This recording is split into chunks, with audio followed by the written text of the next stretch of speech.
What's this Adani about? Where is it? What is it? Adrian Burragubba, I'm a spokesperson for the Wangan and Jagalingou Family Council. We've been opposing the Adani Carmichael coal mine that's predicted to go into our country. It will span 60 kilometres and 13 kilometres wide. So they plan to have two underground mines. It will be the largest mine in the southern hemisphere. So we're the traditional owners from that area. My ancestors, my great-grandparents, we come from that area. We're the original people. And so the particular area where they intend to mine is where the Carmichael River is. The Carmichael River is fed by the Dungabulla Springs. They are natural springs that draw water from the Great Artesian Basin and feed into the Carmichael River, into the Ballyanda River, and into the Burdekin, and then out to the Great Barrier Reef. If this mine was to go ahead, it would turn inland central Queensland into another desert.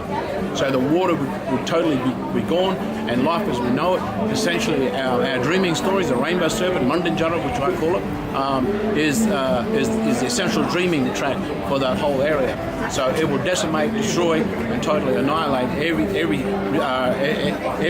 everything imaginable that connects us to our land. So we would cease to exist. Are there others getting behind this besides Native people? Even the Rockefellers come out against it. So this is big. This affects the whole world. So essentially, if the Carmichael mine was to go ahead, that Adani is predicting to set up and run in central Queensland, it will destroy the planet. So we're the ones that's stopping this thing.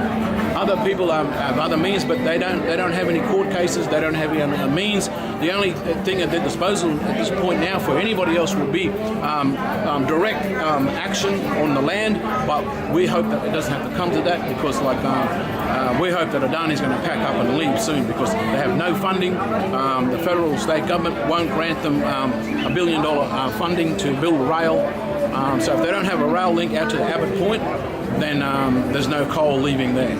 And so it's mainly coal, gas too. Coal. It's coal. Just coal. And the old fossil fuel industry is slowly dying, especially with solar and wind farming now. This is the way forward for humanity, I believe. And the way forward for Indigenous people is that so we don't have to be relying upon the government for our economy.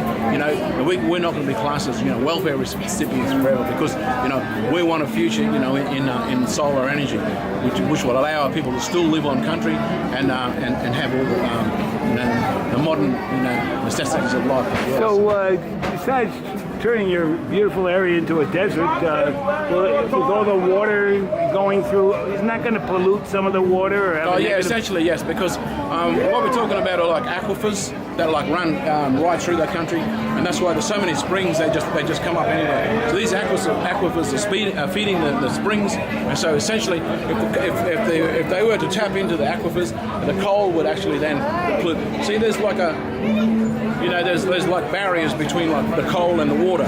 So once they hit it, essentially it could poison it, turn it into arsenic or whatever. It actually poison everything. So a little bit like the tar sands.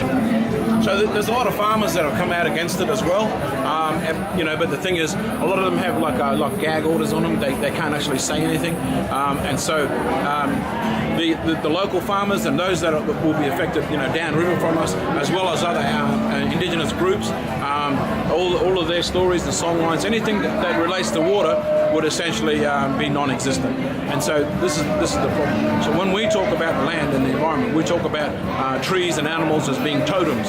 So those things that are specifically related to us and significant to our existence and our past and our present would cease to exist. And so it's a fight. It's a fight for justice. It's a fight for our rights to be able to be a people distinct, have our own custom and our own law and our own interpretation of where we come from and who we are as a people. We can no longer be described and being controlled by the colonizer society. We have to speak out on our own behalf. We have to speak about what's important to us.